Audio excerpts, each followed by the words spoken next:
Batter up! Welcome to No Bunts, the podcast for the casual baseball fan here on the Athletic Baseball Show. I'm Tas in studio in Atlanta. And with me, as always, it's super producer JD. Here I am. Hello.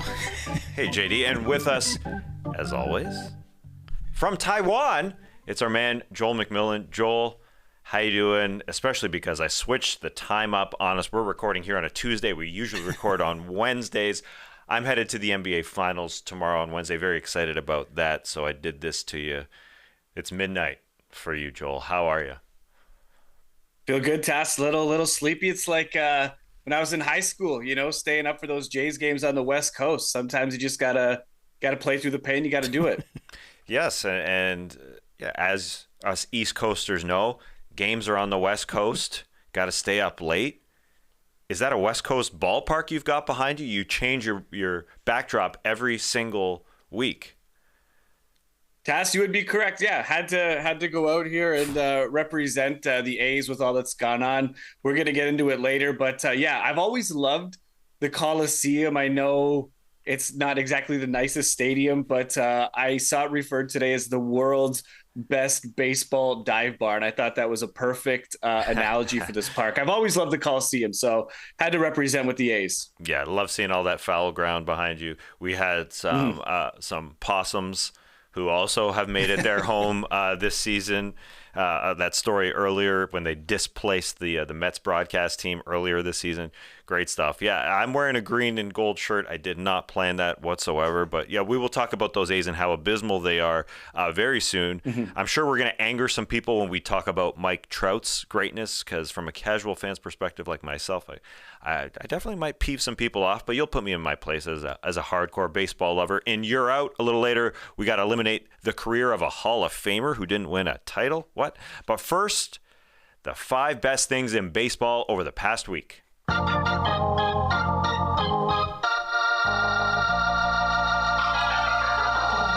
Yes, baby. We're starting with Pete. We have another home run chase, Joel. The Mets' Pete Alonso, as we record right now on Tuesday, is on pace for 60 home runs. No NL player has hit 60 since Bonds had 73 way back in 2001. So, Joel, get us started here. Tell us about Pete's chase, his very eventful week, and if you think he'll get to 60 dingers. He's on pace for it, for sure. So that means you don't think he's going to get there. And I'm with you. I feel like it's every year. There's always a guy that gets off to a hot start, and he's on pace to hit a ridiculous amount of home runs.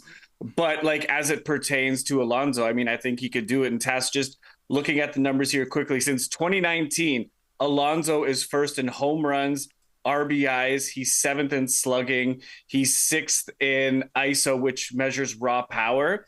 And his career barrel rate of 14.1% is almost double the league average at 6.7. He clearly is one of the best power hitters in the game today. Talk to me maybe in a month or two in terms of him breaking 60, but he's having a great start to the season. He's definitely on pace, and he definitely has the ability to do it because, like I said, he is one of the best power hitters today. Great stats that you threw out there. As a casual, I sometimes do forget Pete Alonso's greatness, so I appreciate that. It will be difficult for him to get there. He's played in every game this season thus far, so he's right on pace. He may miss a few here or there, although he did play in 160 games last year. And unlike when Aaron Judge did it last year, Alonso is right on pace, while Judge was ahead of pace last year and had a little bit of slack, a little bit of wiggle room. Judge obviously missed a little bit of time earlier this season, although he's picking it up. He's jumping over walls and catching balls as well. So that's magnificent stuff from him on the field.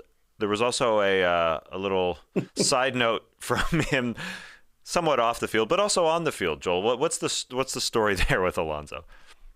So Pete Alonso hit a home run last week against, I believe it was the Reds. I'm not sure, but basically he was up to bat and nature suddenly called. And he said, I was swinging at that pitch like no matter what, I had to get back to the dugout. And he ended up hitting a home run, did the lap quickly right into the restroom there. And I think it was a happy ending, according to him. Great stuff. But that's pretty crazy, pretty crazy, pretty funny. Yeah. He had to swing at the next pitch, knocked it out, went back, and took care of business in the toilet. He has been he's had a great year. Yeah, he had that walk-off a while back against the great Tampa Bay Rays and Pete Fairbanks, that 3-run dinger. So he's had a great season, and he's just adding to the lore when you got to go to the bathroom and you can still hit a home run. So great story. Yes, definitely one of the best things in baseball from the past week. Moving on, this was also great. An umpire was caught on a hot mic mocking a Marlins challenge. Just to set it up here, Saturday, Memorial Day weekend, everyone thanking their veterans here in the United States of America. The Marlins at the Angels, top 10th, bases loaded. It looks like the Marlins hit into an inning-ending double play. We're going pitcher-catcher, first base, 1, 2, 3. But the Marlins reviewed because it appeared the catcher never touched home as he tried to turn it. Now we're going to play you the umpire on the hot mic. So we're going to play a short review. You'll hear the announcers and what the umpire said, clear as day. Roll it, JD. Now, home plate umpire C.B. Buckner had a really good Miami's look at challenging it. the out call at home plate. But the Marlins are going to challenge that. They got their heads up their ass. They got their heads up their ass, according to the umpire. They did not. Spoiler alert. The best part is the call was overturned. They scored that run as the player ran home, and they scored again, and the Marlins won 8-5. Great stuff. I wonder if it was the home plate umpire didn't like the fact that his call was being challenged. Joel, what are your thoughts on this home plate or this umpire? I shouldn't say it was the home plate umpire. I feel like it was though, who was angry. Tess, I feel like this is normal banter. This is normal stuff you would hear during a game. I'm sure this is just common talk, and it just happened to be picked up on a microphone, which is hilarious. And then the fact that it got overturned is even funnier. But I'm sure they speak like this all the time. I don't think this is uncommon. Are you telling me we shouldn't have included this in the 5 best things in baseball this week? Well, no, we should have, because it was picked up on hot mic. Like, it was absolutely hilarious. It cracked me up. Yeah. But am I surprised by it? No, sir. Like, absolutely not. No. Are you? Aaron Boone has said a lot worse. Am I surprised? No. I guess it's different. I bring up Aaron Boone. He's been getting into it with umpires all the time. Oh, yeah. The difference is, though, umpires talking about a review. Like, yes, it's the same sort of language that you hear when an umpire gets into it with a manager. Mm-hmm. But to take sort of this angry tone about a video review, I guess it's not surprising. It's just strange. It's strange. It's unprofessional, but it was hilarious. It was picked up. Yeah. Yeah. I haven't done the background to see if this umpire is going to be reprimanded, punished in any sort of way. Probably not. That's probably the end of the story. Marlins win. They've been awesome. I was watching randomly over the weekend the English Rugby Premier League, or the grand final or whatever, finals of rugby. Okay. The ref's mic was hot the entire time, talking over the announcers, and I was just like, who is talking? Like, where is this coming from? And I realized it was the ref finally, because I just came into the game at the very end. Interesting. I was like, we gotta have this all the time. All the time? And every time a player would talk to them, you would hear it. They would pick up. So you were hearing the full conversations between the ref and players, and it was fascinating to watch. I thought maybe it was a mistake at first, but I think that's just the way they do it. That is interesting. If they're picking up player conversations as well, I don't know how I would like the dual listening of having to listen to announcers and the referees at all times. It was confusing at first, yeah. But I got used to it, and I was enjoying it. It was crazy. It was just kind of cool how just casual they were with each other. It's like, yeah, you were over here, mate. So that's why I'm giving you this, and we're pushing back. You guys want to scrum, or do you want to kick it? That kind of thing. It's just totally casual. I guess the audience, unlike an American audience, is accepting of the occasional swear word, I would guess. I would think. Because it would seem like the FCC wouldn't let that happen here. And that's what we've always asked for it, covering the NBA, to have this audio only feed. In MLB, we're going to have a show a little later on in the season, basically outlining how the MLB has changed and made it a far more entertaining package with all the camera angles and all that. And part of it is getting mic'd up. Yeah, it was a couple days ago. Matt Olson here in Atlanta was mic'd up as his teammate Michael Harris was going back and making an over-the-fence catch. It was an awesome catch. Not a great reaction from Matt Olson, to be honest. But that's the kind of thing that's made baseball entertaining. At first, when you said referees, I said, ugh, God, I don't want to hear what the referees have to say. But even watching the basketball EuroLeague Final Four, I heard the referees in the review little scrum huddle that they were doing, and they're basically saying, give me a better angle than that, give me another angle, can you roll that back? I like it in doses, of course, to be immersed in the game. Yeah, I will say that I only watched like 10 minutes of this thing. It was the final 10 minutes. Hey, well, thank you for doing your umpire officiating homework. All right, let's move on. This isn't one of the best things in baseball this week. At number 3 of our list of 5 here, it's quite literally the opposite end. It could be record-breaking in the worst way, but we have to talk about it a little bit. The Oakland A's lost 45 of their first 55 games, which is a first in the modern era, and the relocation to Las Vegas, which seemed kind of inevitable at first, although there were lots of holes being poked in it. It's clearly up in the air, as you outlined on our Instagram account, Joel, _Bunts. What is going on in Oakland, Joel? It's definitely not good. But Tas, like you said, I think inevitable is kind of the perfect word to describe this. It's very hard to get a read on the situation, Tas, because in kind of like getting the information for this, you read kind of conflicting things slightly. Some people sound more kind of fatalistic that this is going to happen. Other people kind of feel like there's chances it could be overturned. They had a public kind of discussion about this last night. There was an interesting thread about it on Twitter, but it's just a bad look for baseball, Tas. I think if MLB wants to go to Las Vegas, they need to do it through an expansion team. To do it at the expense of an iconic franchise like the A's, I just think it's a terrible look. The owner's clearly not interested in all at investing in the on-field product. And this is not an aberration, Tas. Like, this has been going on 20 years with the Moneyball A's. Like, he just continues to reap the benefits of owning an MLB franchise, but putting no investment into it at all. It's not fair, and it's at the expense of the fans. And Tas, these people in Las Vegas don't really want it. It's around 3/4 of the people oppose this. So it just looks bad for baseball. It looks terrible for the A's. And I just wish it wasn't happening. I hope that a local owner kind of in the 11th hour comes through and MLB uses some of the tools at their disposal to possibly block this. But I mean, I don't really know what they can do from like a legal standpoint, but I just hope they stay. I don't like how this is playing out right now. It looks bad. Yeah, there's two sides. There's off the field and on it. On it, they haven't been investing in the team, and the record shining through to illuminate that. They're on pace to go 31-131.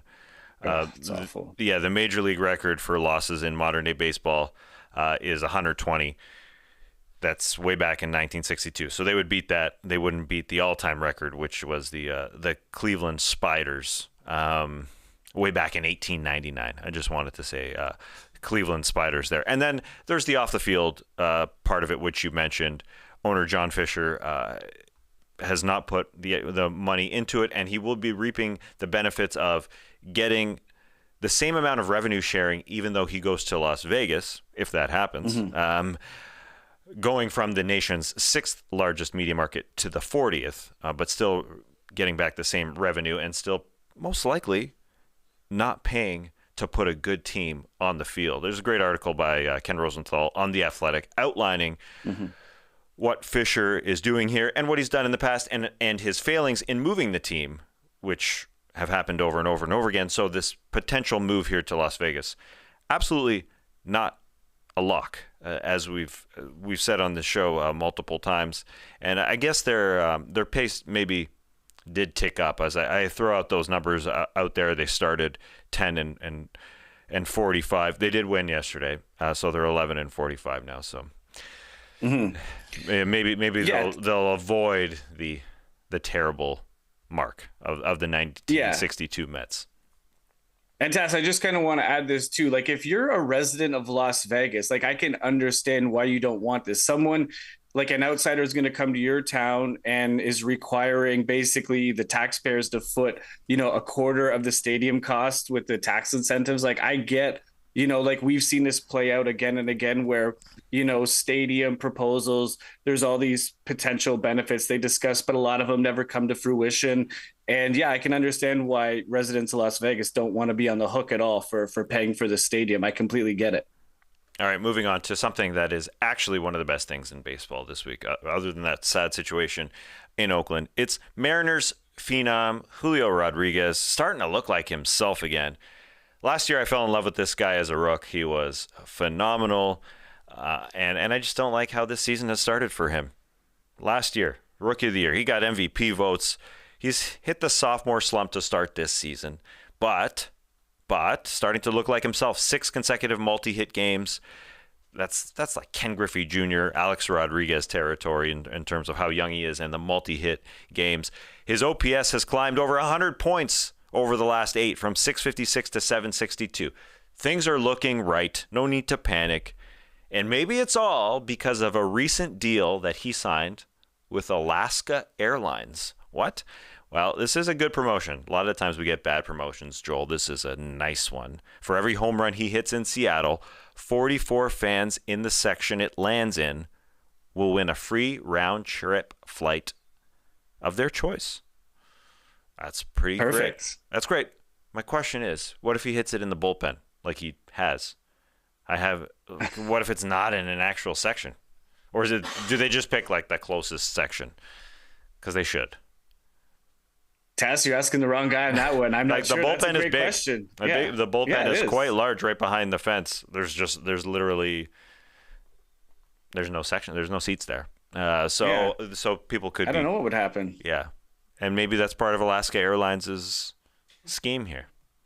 Yeah, maybe it's one. Tas, of those. quick question for you and JD: where would you take a round trip? Where would you want to go round trip right now if you had the chance? We're Alaska Airlines flying. We're going worldwide, Joel? That's a great question. Worldwide. Worldwide. Wow. Anywhere. All right. JD, you take this first because you are the explorer. Tokyo for me. Nice. That's a bucket list. Oh, gotta go. I'll come and meet you. Yeah. I've never been to Asia. So yeah. Please come. But I want to start in Tokyo. It seems like that's the country I'm most fascinated with. But I would travel all through Southeast Asia, Vietnam, Laos, Cambodia. I would even get to your neck of the woods there, Joel. Oh, I'm here. You got a place to stay. Sweet. And a great internet connection. Guarantee you that. No, it is a good internet connection, actually. We've gotten through it. It's not non-sarcasm. When you have this type of question, when you have a free flight, you got to go far. Right? Yeah, exactly. Mm-hmm. Exactly. Yeah. So I don't know if I'm ever going to make it to Australia. Otherwise, so I got to make that my pick. That's the one for me. Yeah. Is it because you're wearing Australian colors as well? Am I in the grand final? Yeah.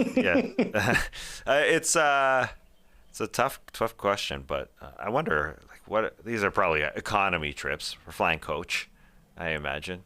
But yeah, but you could upgrade. Oh, that's a good point. Very good point, JD. Take the free flight and then you upgrade. That's the move. Yeah. Smart. Yeah. Smart. All right, moving on here. The last item here on our list. 5 best things in baseball this week. The return of 25-year-old Canadian Mike Soroka. When I said we were going to do this, Joel, I brought this up to you. You said, "Oh, you love your Braves." Well, I love this story. You do? I do. Yeah, it's a good story. 2019, he was a Brave star. He was 2nd in Rookie of the Year voting. He was an All-Star. He was 6th in Cy Young voting in 2019. 2020, he tore his Achilles. The next year, he tore the same Achilles. He had a hamstring injury this spring, and Monday, he made his first start in nearly 3 years. I even received an email from the Atlanta Braves about this. before like early in the morning on Monday. Mike Soroka is back. You might want to make it out. Well, to watch him. Anyways, it wasn't about watching him. It was just to watch the game. It wasn't watching him in person, is what I'm saying. So the Braves, yeah, sure, they lost to the A's in Oakland. That was the 11th win of the A's season. But Soroka back is a great story. Yes, I love the Braves here in Atlanta. I definitely am partial to them. But I could have made this a huge topic. Acuna had 2 hits in 1 inning. Spencer Strider, fastest to 100 Ks in the modern era. Amazing stuff.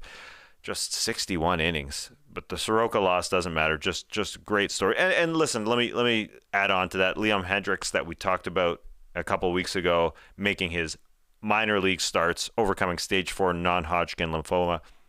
He's in the majors. He pitched his first inning. Royce Lewis's return to the Twins as well. A great story. So all that, Joel, Soroka, Hendricks, Lewis, Acuna, Strider. I love my Braves, is what I'm saying. As you should, Tess. As you should. Yeah.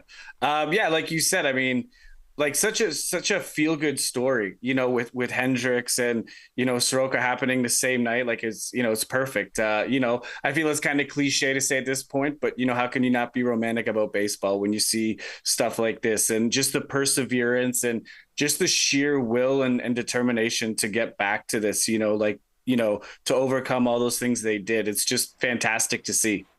Okay. That's the end of our list. We got lots of other things to talk about. We're going to talk about some of the greats, including Mike Trout, after this quick break. Now that spring is finally here, the days are longer, the flowers are blooming, and I can spend more time outside in the yard. What makes the season even better is Sunday Lawn Care. Sunday is everything you need to get the lawn you've dreamed of this spring. Go to getsunday.com/MLB show and enter your address to get a customized plan created just for your lawn. No trips to the store or hauling heavy bags since they ship straight to your home. You just need a hose to apply Sunday. You can fertilize your whole lawn in less time than it takes to listen to your favorite podcast, hopefully the Athletic Baseball Show. And they only use ingredients you can feel good about, no harsh chemicals, no long waiting periods, or trying to keep your kids and pets off the lawn. Simply apply, let it dry, and you're back to enjoying your yard. Sunday is easy and affordable. Some lawn care services can cost up to $1,500 a year, but Sunday's full season plans start at just $109. And for a limited time, Sunday is offering our listeners 50% off your first box, so you can get started today for as little as $55 when you go to getsunday.com/MLB show at checkout. That's 50% off your first box at getsunday.com/MLB show. During the prime spring season, you need wholesome, convenient meals to energize you for warmer, more active days and keep you on track for reaching your goals. And America's #1 ready-to-eat meal kit can help you fuel up fast with ready-to-eat meals delivered straight to your door. I like to cook, but in the summertime, between going to the grocery store, getting the right ingredients, prepping the food, and then cooking it, I just don't have time for that when I'd rather be doing other things, so let Factor do it for you. If you're looking for calorie-conscious options ahead of the summer, try delicious, dietitian-approved, calorie-smart meals with around or less than 550 calories per serving.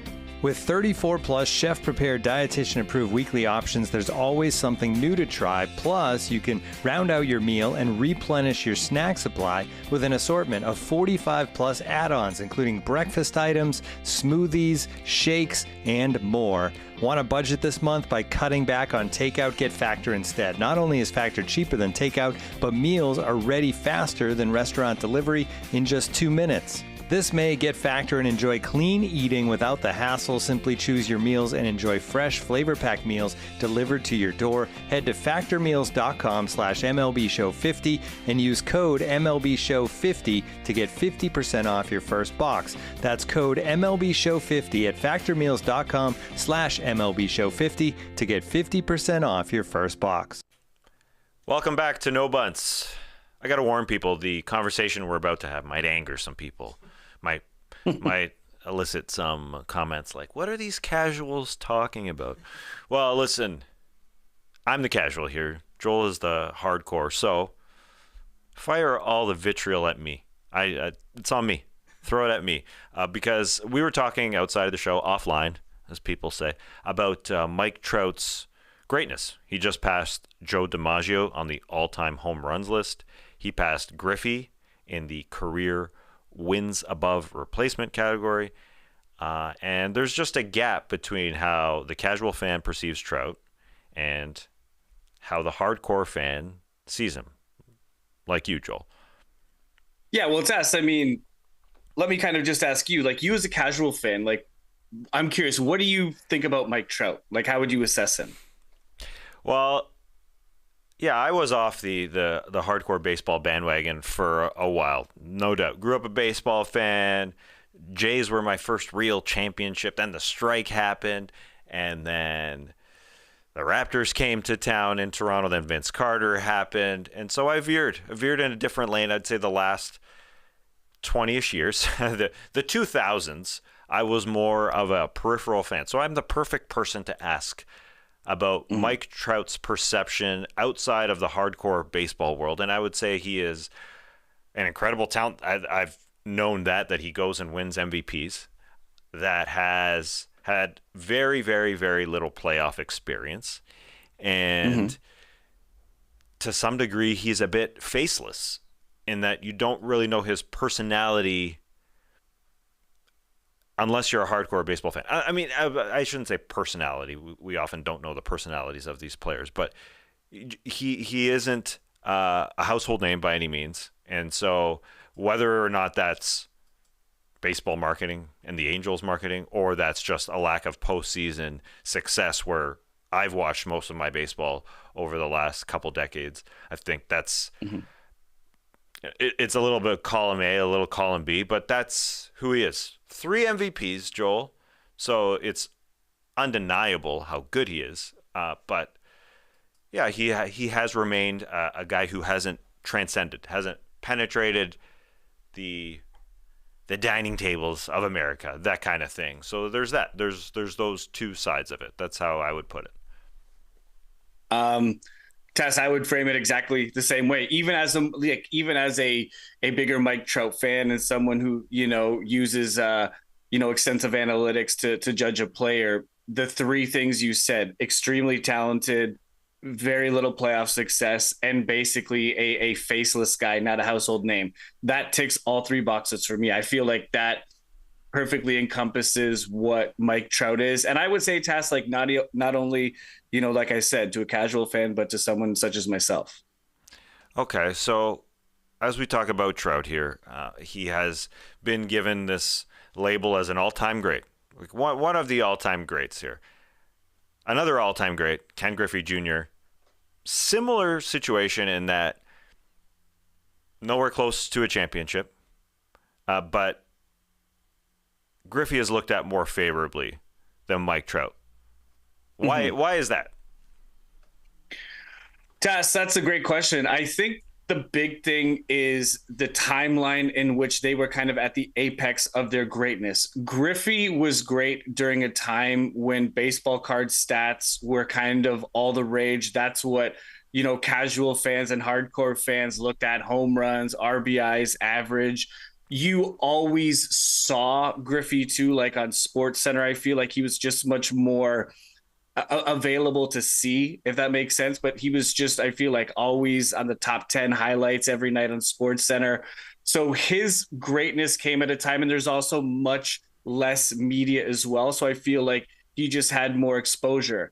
So I feel that's one reason why. As it pertains to Trout basically became a generational talent shortly after the advent of advanced analytics. And there's a large contingent of fans, and that contingent continues to grow now, Tass, where, they use advanced stats to judge a player. Now, you still have a large contingent, Tass, of fans who don't use advanced analytics. And so a guy like Trout, for whatever reason, I truly don't know, but for whatever reason, Trout seems to be a lightning rod for those guys.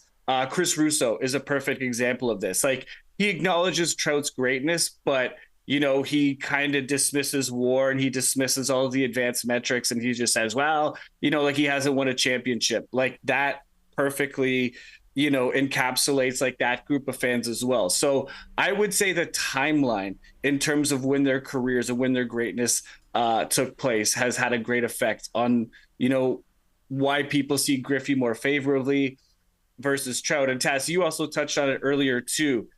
You mentioned Trout being a faceless guy.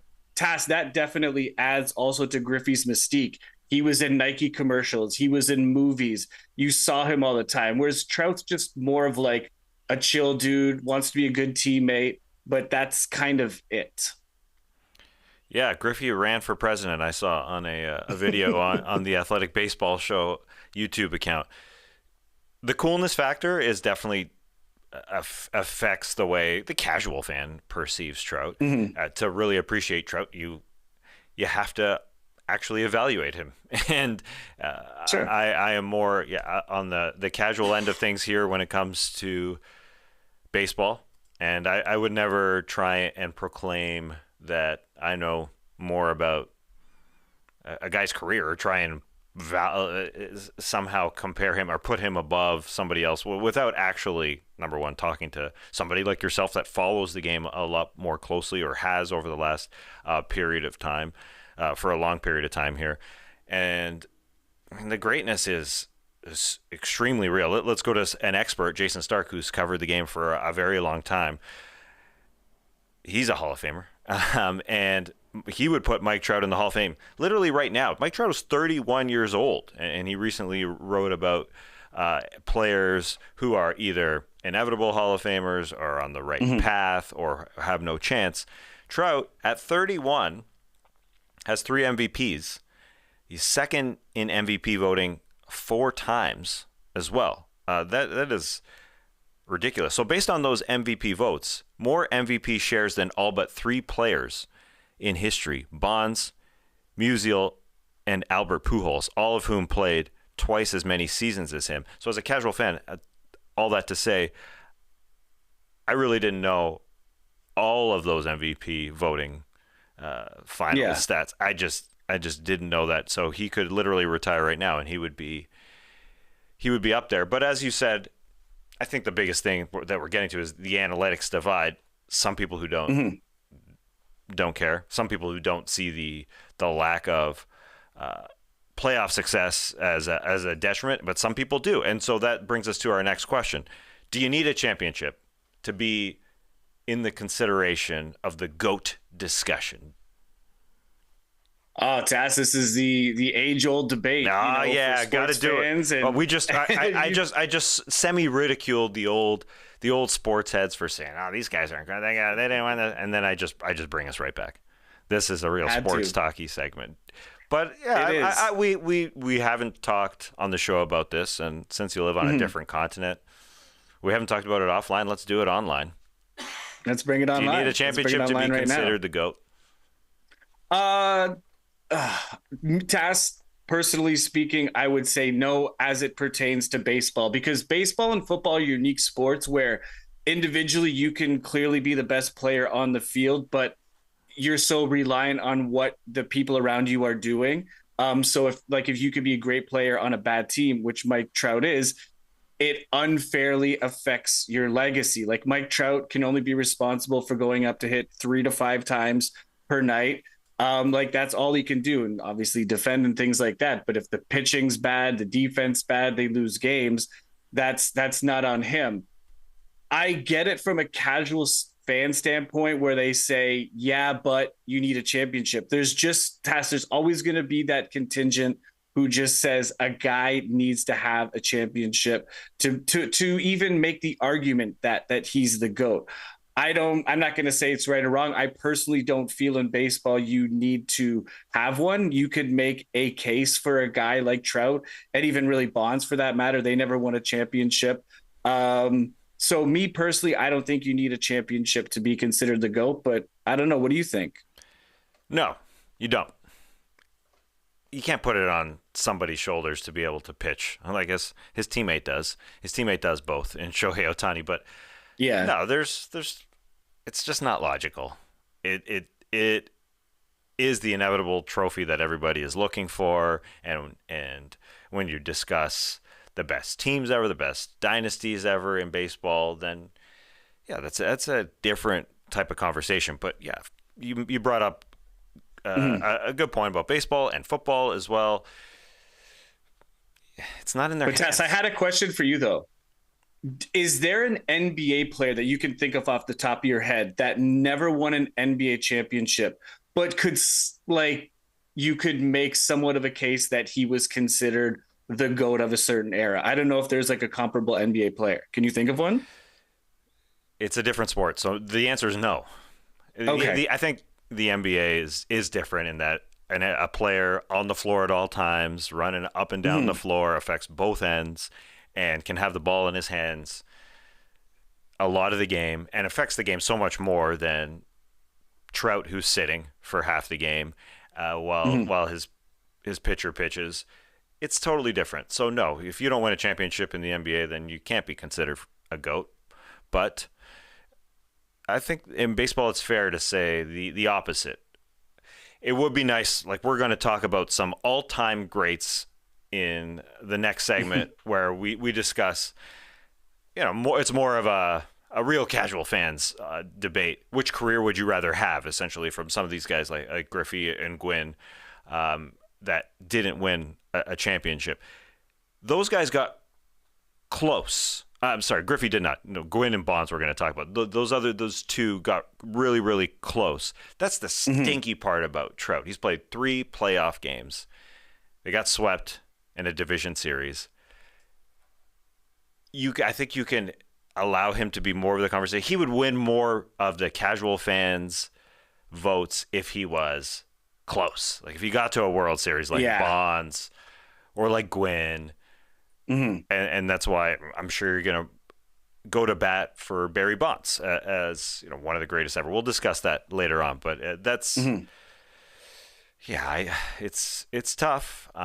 It's a tough scenario, but I don't think it's required, Joel. And I mean the coolness factor of Griffey is a factor. It should be a factor, I think, as for some people, how his cultural impact essentially. So there we are. Well, let's get to the final question about Trout before we move on to some of those all-time greats. If Trout doesn't win, if he doesn't get that title, how will he be viewed by all types of fans? I think ultimately it will be a tragic tale. It'll be a case of, what never was and kind of what should have been. But within that kind of overall segment of fans, I still feel there's going to be 2 different kind of points of view on his career. For non-analytical fans, I think a lot of them will say he was overrated. He never won a championship. That will just kind of hover over him. But for fans who are a bit more analytical minded, they'll just say that dude was an unbelievably talented baseball player for a very extended period of time. We witnessed amazing things. I mean, regardless of, if he didn't have any playoff success, like over the course of 162 games, this guy was, an adult among boys out there playing. I mean, he just makes it look easy, and he's playing against the best players in the world. So we truly have witnessed and continue to witness something great with him, although he's going to be 32 this year, I believe. We're going to see the back end of his career. We don't know how he's going to age, but what he did to us from basically 2012, to 2022, it's unreal. They're video game numbers, and he's still adding to it. It's just, we truly are witnessing something great. I said that was our last question, but I do want to follow up because he's 31 right now. Do his 30s matter in terms of how much he accumulates or the stats that he puts up? Does that part, I know it's unwritten, but in terms of just comparing him, like let's say, as our man Jason Stark wrote, like let's say he retired on Memorial Day yesterday, and he goes into the Hall. I mean, what will his 30s really impact the way people perceive him unless he wins a title? It'll just add to his overall greatness and the aura of his career. But yeah, I mean, ultimately, I think that narrative of him not winning a championship. I mean, I know I kind of sound like a broken record with but we don't know how he's going to age. But yeah, I mean, I don't know. That's going to be the big missing thing. And I hope that, he comes back to play. I think he's committed to the next World Baseball Classic. I hope that, even that he's able to win at least a competitive tournament, to have something to show for the greatness of his career. Like at least he has that. But I don't know. We'll see. He'll be a few years older, and Tas, he's not the best player in baseball anymore. He's still a top 10 talent for sure, probably even a top 5 if healthy, but he's not the best player in the league right now. Okay. That time has come and gone. All right. One last question then. Sorry. I just got to hit this now since you live in Taiwan. We don't see each other in person. What if Griffey was playing in this era of analytical stat heads? Like, how would the great Griffey, I know it's difficult to throw somebody into this era, but yeah, the difference. Yeah. How can you somehow try and summarize that as I put you on the spot here? Oh, Tas, you didn't give me a chance to make notes on this. I got no notes. Yeah. Well, I think he would be like, I think he'd be a phenom. I still think like his body type, like his athleticism, even though that's from, Griffey's peak was, 20 years ago, he was still like a freak athlete, for his time. So how would he do in today's game? Yeah. I think and how would he be perceived? An excellent hitter. How would he be perceived? Yes. When all said, let's say it's difficult, like just to transplant eras. Like he has his career, but in the 2000s. He'd be doing well. Yeah, he's just got that personality. Him killing it on social media, the shoe, everything. Yeah, I think he'd be doing well. Yeah, got to see him take batting practice as the hitting coach for the American team at the World Baseball Classic, and that clip blew up. So yeah, I'm sure he would do well in the game around the game. There's no doubt about that. So that's yeah, he would still have an incredible career. He is a special player, but yeah, he is somebody that had a cultural impact that you can't really, even the analytics that we have today, you can't quantify that. So no, you can't. A special guy. Okay, well, we've got some more Hall of Famers to talk about in our next segment. Let's get to that. We've got to take a break, but coming up, we have to eliminate one Hall of Famer's career in another edition of Yer Out. Everyone loves to head to the ballpark. Throw on your favorite jersey, your baseball cap. If you like to bring a glove to the ballpark, do that as well. But one thing you may not realize is that Blue Moon beer was born at the ballpark. Blue Moon was first brewed at Coors Field in Denver, Colorado. Make it your one-of-a-kind baseball tradition, whether you're at the park or watching from home. Blue Moon is one of the ultimate summer brews. Take a slice of orange, put it in there, pour into a glass, and you're ready to go. A perfect summertime treat. With its refreshing flavor with Valencia orange peel for a subtle sweetness and hints of coriander, Blue Moon Belgian-style wheat ale is one-of-a-kind beer that's made brighter. It's carefully crafted and full-flavored with refreshing notes and a smooth, creamy finish. Why strike out with the same old beer when you can get something one-of-a-kind? Its bold flavor, bright color, and iconic orange slice ritual guarantee a one-of-a-kind beer experience perfect for spring weather. A beer this good only comes around once in a blue moon, but you can enjoy it all season long. Keep baseball traditions alive with Blue Moon Belgian-style wheat ale. It's one of a kind every time. Check out shop.bluemoonbrewingcompany.com for baseball merch and visit get.bluemoonbeer.com/baseball show to find Blue Moon delivery options. That's get.bluemoonbeer.com/baseball show. Blue Moon, made brighter. Celebrate responsibly. Blue Moon Brewing Company, Golden, Colorado Ale. Welcome back to No Bunts. Learn something new in the ad break. Just heard an ad for Blue Moon. If you're hearing the same ads as I'm referring to, first brewed in Coors Field, Colorado. Didn't know that. No, I was at the ballpark with our man Seb, who we had a show with a little bit earlier on in the season in April. And when I was in the ballpark, JD, you were there last year, and we're in the hanging, having some Terrapin brews. Yeah. Because that's what Seb, the associate pilot brewmaster of Terrapin, that's what we had to have. So when I did pick up a Blue Moon, was a little later in the game. I didn't mind a little of that orangey flavor. He frowned upon that. Did he really? Oh yes.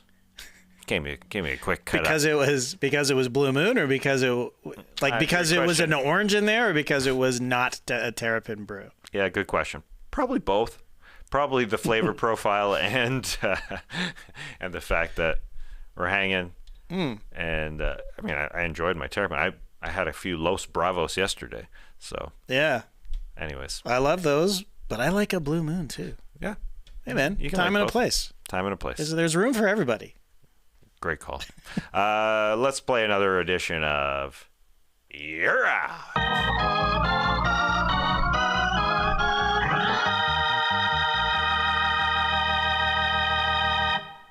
How are we going to do this, Joel? How are we going to do this? We have to eliminate one of the careers of Hall of Fame players. Now, one player isn't in the Hall of Fame amongst these three. There's a very good reason for that. But we have to eliminate one of the careers of Barry Bonds, Ken Griffey Jr., Tony Gwynn. Three greats that did not win a championship. How do you pick, Joel? You start us off, please. Cass, this was extremely tough, and I picked these three players. I don't know why I made it so hard on myself, but no easy answers here. No easy answers here, and no Bunts. Cass, I really like Bonds for sure. Like, I'm keeping Bonds, and so it really came down to Gwynn and Griffey.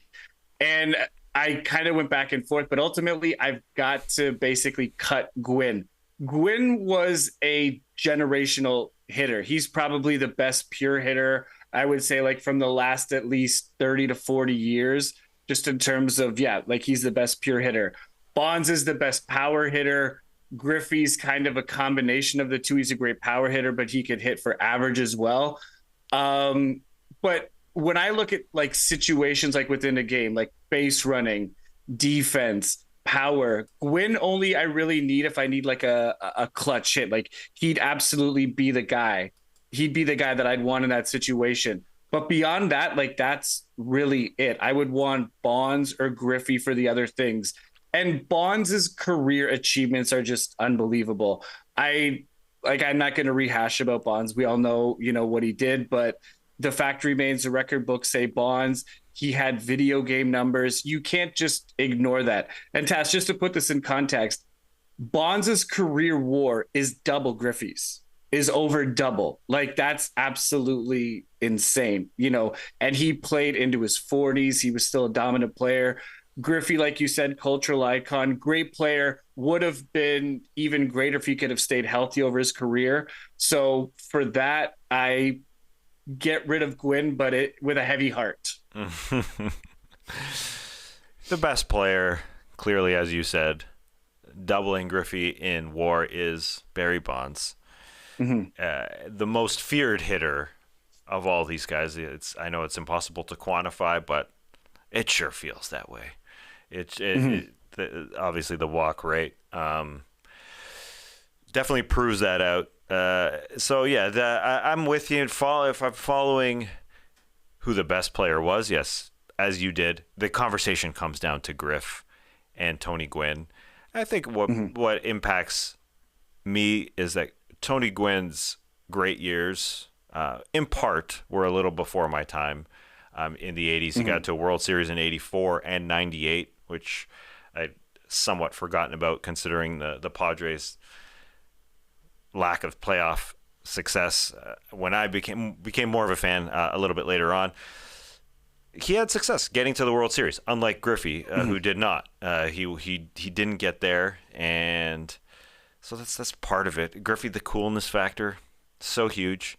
You say Tony Gwynn, a pure hitter. He also wore 19. Love that number.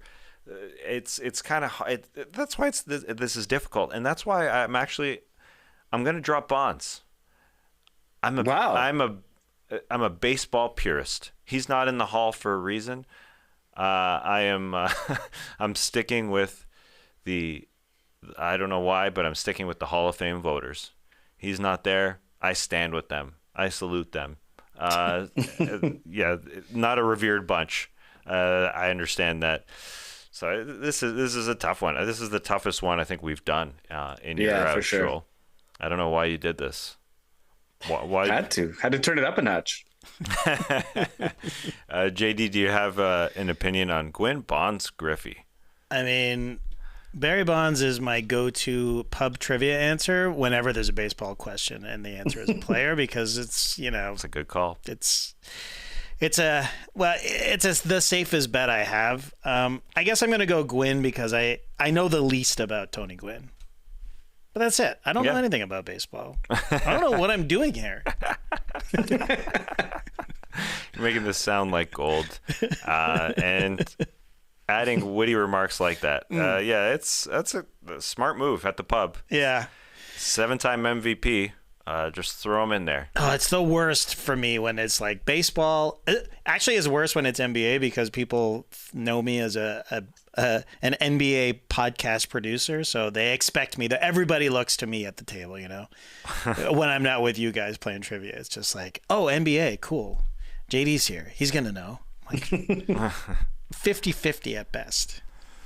But yeah, baseball, Barry Bonds, that's it. Rance Mulliniks and Barry Bonds, those are my two answers. Rance Mulliniks. I love All it. right, so a couple Gwynns by the wayside, unfortunately, the late, great Tony Gwynn, and I'm dropping Bonds. Got to do it. Tough one, Joel. It's not going to get tougher than that. I know you said you turn it up a notch, but next week when we're back, regularly scheduled programming, there's no way we're going to have a tougher one than that. Who knows if we'll have a year out, but that's as tough as it gets. What if next week it's Blue Moon, a Terrapin Los Bravos, and something else, and a Budweiser? Well, You're out. Well, I guess we already know that one. Yeah, that's way too easy. That was way too easy. You ended it with the answer. Great stuff, everybody. Joel, appreciate it. Make sure you're checking out our social media page. Joel doing some great work on Instagram, _bunts. Check us out on the Athletic Baseball Show YouTube channel. We're back next Wednesday, back to regularly scheduled programming. I'll be back from a quick jaunt to Denver to watch first 2 games of the NBA Finals. Excited for that. Thanks, Joel. For JD. See you next time.